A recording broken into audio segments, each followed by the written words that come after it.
Chào ông ôn nhưng bạn mưa từក្នុង Facebook page á ông ôn khơiក្នុង Facebook page គឺយើងមាន LAN មួយបាទបងប្អូនមើល LAN នេះ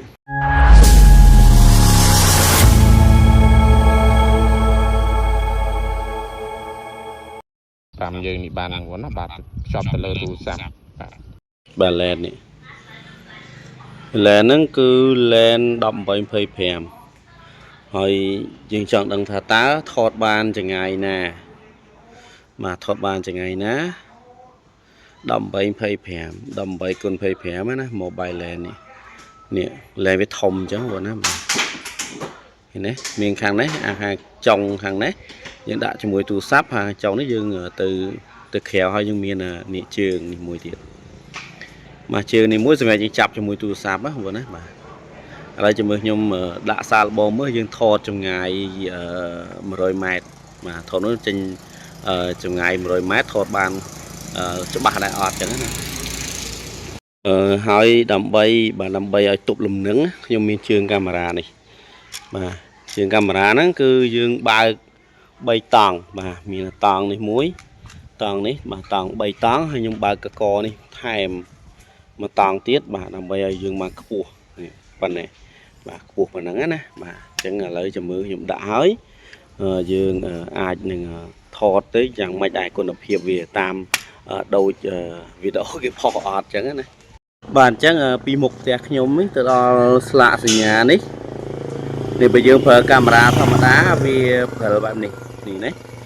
នេះឃើញទេព្រិលបាទនេះយើងប្រើកាមេរ៉ាទូរស័ព្ទបាទស៊ូមអស់ហើយបាទនេះបាទស៊ូមអស់ហើយឥឡូវខ្ញុំប៉ុណ្្នឹងដដែលខ្ញុំយក LAN របស់យើងនេះបាទ LAN របស់យើងនេះបាទយកមកចាប់ចូលនៅក្នុងនេះហើយខ្ញុំប្រើ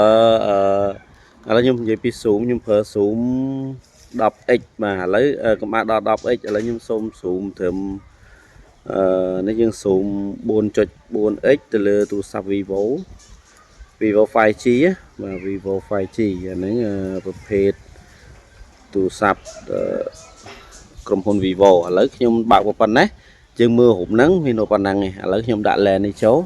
នេះ LAN ដែលបងប្អូនបានឃើញនេះគឺជា LAN 1835អញ្ចឹងខ្ញុំចាប់ផ្ដើមចាប់ចូល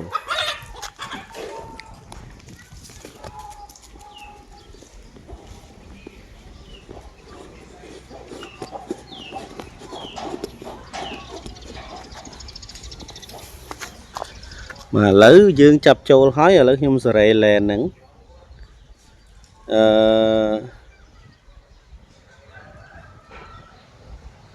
នេះបងនេះ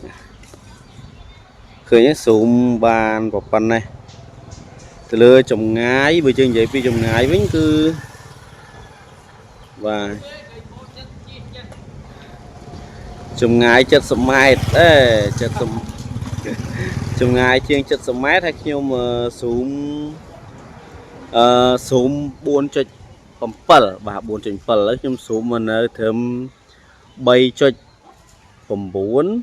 បាទ 3.5 2.2 នេះ 2.2 ណាបាទនេះឃើញទេបងប្អូនយើងមើលឥឡូវ 2.2 អូហ្នឹងបងណានេះយើងអាចសេរី zoom បានណាសេរីឲ្យវា portrait ឲ្យវា blur background បានណាបាទឥឡូវខ្ញុំសូមដាក់ចំកណ្ដាលផ្លូវអញ្ចេះបាទម៉ូតូមកនៅរត់ហើយហើយខ្ញុំយកប៉ុណ្ណេះនេះបងប្អូនឃើញអក្សរមើលឡើងច្បាស់បាទអញ្ចឹង 2.2 បាទ 2x 2.2x ឯងគឺយើង zoom យក 2.2x ណាបាទគឺយើងយកប៉ុណ្ណឹងហើយណាបងប្អូនណាហើយខ្ញុំ zoom យក 3.7 បាទឃើញមនុស្សឡើងច្បាស់បាទអញ្ចឹងមានន័យថា LAN ហ្នឹងគឺយើងអាចទទួលបាននេះ70ម៉ែត្របាទហើយបាំងទៅខ្លោងទ្វារបាំងទៅមាត់ច្រកហ្នឹងចូលទៅក្នុងគឺ100ម៉ែត្រហើយបាទអញ្ចឹងទៅក្នុងដល់អាគារមុខខាងក្នុងគឺសាកគឺ100ម៉ែត្រធំបាទហើយផ្អែកទៅលើមើលស្មានណាបាទអញ្ចឹងប្រវែងវាឆ្ងាយដែរបាទអញ្ចឹងបើយើងនិយាយទៅបងប្អូនដែលកាមេរ៉ាអនអីដូចទូរស័ព្ទហ្នឹងអីយើងអាច zoom ថតប្រើប្រភេទហ្នឹងបានបងប្អូនឃើញទេឥឡូវខ្ញុំចូលមកដល់ zoom ទាញមកយើងយក 4x អានេះ 4x បងប្អូនកាមេរ៉ា 4x នេះ nhòa tích bàn tay vì bởi dương thọt vô plong bộ vấn đấy nè đấy vị thiên sự vật tập hiệp lỡประปอนonline នឹងការស្វែងរកជំនួយគ្រប់គ្រងនេះច្បាស់ប៉ុណ្ណឹងគឺច្បាស់មែនតើបងគឺច្បាស់បាទនេះមិនបាច់ចាំទិញឯណាទូរស័ព្ទប្រភេទទំនើបUltra ទេអត់ទេបងមានលុយទិញ Ultra ក៏ល្អប្រើដែរវាអត់ញ័រដល់ពេលនេះយើងប្រើ lens វាអត់មានញ័រវាអត់មានអីទប់ញ័រទេគឺយើងញ័រទៅតាមនេះរបស់វាអញ្ចឹងយើងអាចកាល់សេរីទៅតាមញ័រនេះបាទនេះណា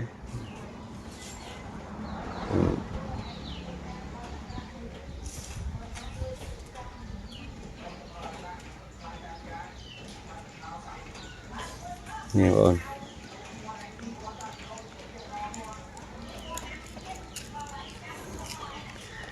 អញ្ចឹងនេះគឺបើយើងយកស៊ូមមើលអក្សរឥឡូវអក្សរចំណងជើងធំយើងស៊ូមមើលឃើញហើយ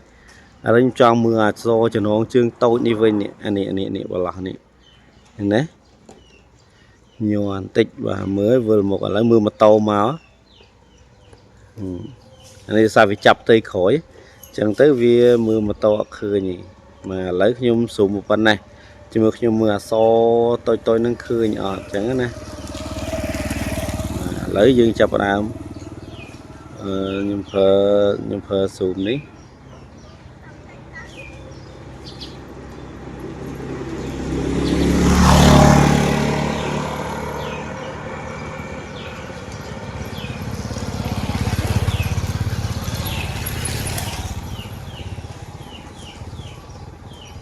យើងប្រើ lens អញ្ចឹងវាងាកតែបន្តិច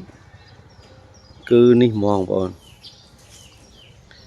នេះឥឡូវខ្ញុំអូញ័រដល់បងញ័រនេះគឺគុណភាពបាទអញ្ចឹងមើលអត់ដាច់ទេឥឡូវខ្ញុំសេរី lens តិច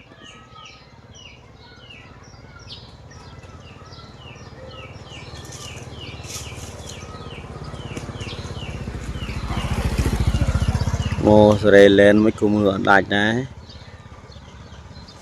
បាទ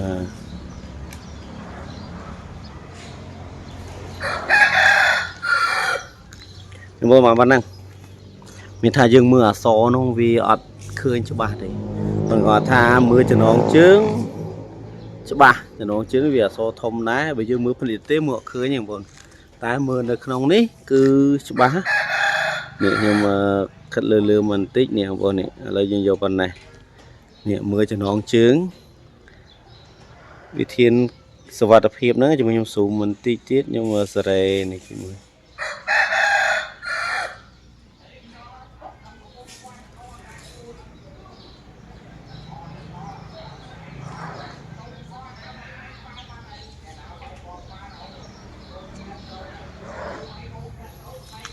មកប៉ុណ្ណេះបងប្អូន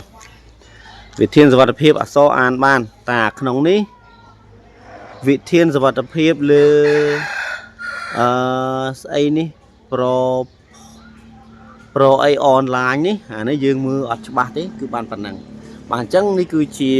សមត្ថភាពរបស់ lens 18x25 បាទអញ្ចឹងសូមធ្វើតេស្តប៉ុណ្ណឹងជូនបងប្អូនហើយឥឡូវខ្ញុំសូមដោះ lens នឹងចេញវិញបាទដោះ lens នឹងចេញវិញបងប្អូនយើងមើលភ្នែកអានេះ 6.6x ណាបាទនេះបងប្អូនសន្លឹមបែបនេះយើងប្រើទូរស័ព្ទឃើញទេដាក់ lens នឹងចូលអូខេហ្មងអញ្ចឹងសម្រាប់បងប្អូនដែលត្រូវការថតអីយើងមិនថាម៉េចទេខ្ញុំមិនមែនប្រពីនេះឲ្យក្រុមហ៊ុននេះប៉ុន្តែគាត់ថាយើងមានអានេះមួយគឺល្អបាទជាមានអានឹងមួយគឺល្អសម្រាប់យើងថតគឺយើងអាចប្រើបានណាបងប្អូនណាបាទបងប្អូនអាចឆាតឲ្យទៅរូបបែបហ្នឹងបងប្អូនណាអារូបផ្សេងខ្ញុំមិនដែរសាកឯប៉ុន្តែរូបនេះគឺធានាថាថតបាន100ម៉ែត្រស្អាតបាទថត100ម៉ែត្រយើងអាចថតឃើញមើលបានអញ្ចឹងណាបាទអញ្ចឹងសម្រាប់វីដេអូហ្នឹងគឺមានប៉ុណ្ណឹងអរគុណបងប្អូនជួបគ្នាវីដេអូក្រោយបាយ